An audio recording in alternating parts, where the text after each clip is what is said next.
Kuri uno munsi uri hejuru kuri rigenekerezo rya 31 kwezi kwa mbere mu mwaka wa 2025 twaramutse dutunganya uruganda ku mugwa mukuru w'intara ya Cibitoke, aho twariko turabira hamwe ivyashitsweko mwisekeza ryabaye mu mwaka uheze ryo gutanga imiti ivura ingwara y'urukushi n'inzoka zo mu nda.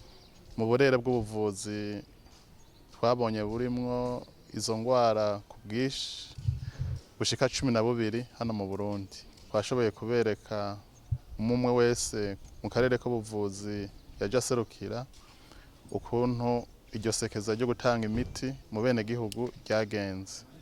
Muri rusangi twasanze igikorwa cagenze neza, isekeza ryagenze neza nkuko twavyifuza, kuko abene gihugu bashika ibice 81 n'ibice 6% barashoboye kuronka iyo miti ivura urukushi n'inzoka zo mu nda. Nk'uwuserukira umugambi w'igihugu rero turanezerejwe n'ibikorwa vyashitsweko muri iryo sekeza, tukaba twahimirije ko mu masekeza agiye gukurikira hogerageza kuba ihimiriza kugira ivyo bitigiri bigwizwa. Ishirahamwe mpuzamakungu OMS rivuga yuko mumaze gushikana ibice 80% biba bikwiye, ariko turagomba yuko ivyo bice vyorenga kugira vy'ukuri tuje muri ca kigwi c'ibihugu bigomba gutuza burundu izi ngwara bavuga yuko zititaweho bihagije. Ubutumwa tushikiriza abo bene gihugu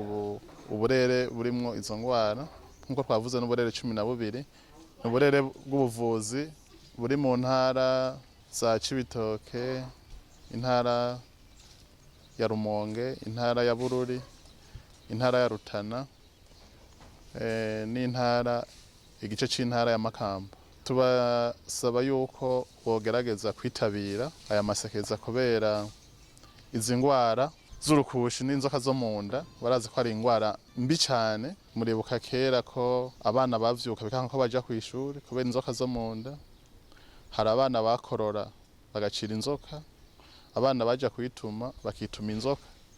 Kubera aya masekeza tuza turagira twarabonye ko mu bana ubu vyagabanutse, twifuza ko bihera burundu. Kera mwizi ntara zo mu kiyaya abantu bariyagaza cane kubera ingwara y'urukushi, ariko ubu niyo mwoja kubaza mu bene gihugu barababwira yuko aya masekeza yabagiriye akamaro kaniniya cane, kubera ubu nta bantu bacirirwa mu nzu biyagaza kubera ingwara y'urukushi. Tubasabe yuko rero ubushikiranganji bubateye akamo boza barakitaba nkuko bama babikora, kandi turizere yuko tudakekeranya ko tugumye tumeze uko biri izi ngwara tuzozituza burundu mu Burundi. Ntihagire ingwara y'urukushi izosubira kuvugwa, ntihagire inzoka yo mu nda izosubira kugora umuntu.